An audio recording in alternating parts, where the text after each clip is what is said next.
Il-Kunsill Lokali tal-Gżira mistenni jilqa' il-pjan il-ġdid tal-kumpanija Midi għall-Gżira ta' Manuel Island.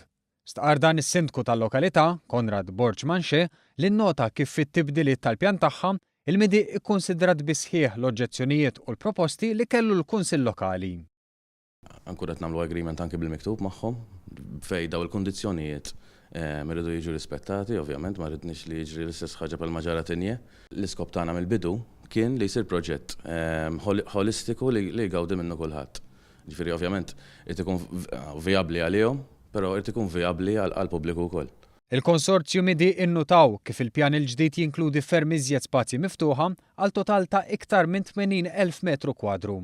Issa il-Forti Manuel mhux se jintuża l-lukanda imma se jkun sit kulturali, filwaqt li se jkun lazzarett li jservi ta' lukanda ta' 5 tilel u appartamenti.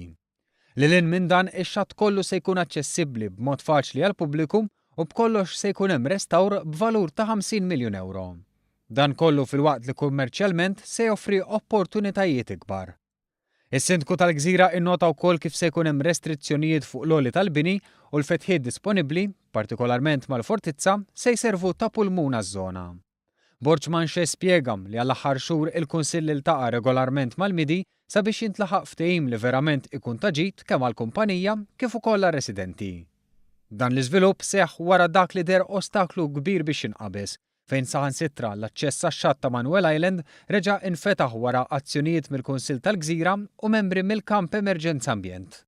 Anke l-Gvern kien daħal f'din il-kwistjoni billi infetaħ protest ġudizzjarju biex jinfetaħ l-aċċess għax-xatt u b'avviż ta' nfurzar biex jitneħħew gradi li kienu qed jalqu l-aċċess għall-kosta. Miżuri u inkwiet li jidher se jitħallew fil-passat kif Midi ħadmu bi sħiħ biex filwaqt li wettqu l-iżvilupp tagħhom iħarsu u jaqdu l-bżonnijiet tal-Gżirjani. Biex issa l-pass li jmiss huwa li tinfetaħ konsultazzjoni pubblika flimkien mal-Awtorità tal-Ippjanar u l-Awtorità għall-Ambjent u Riżorsi sabiex jintlaħaq ftehim finali.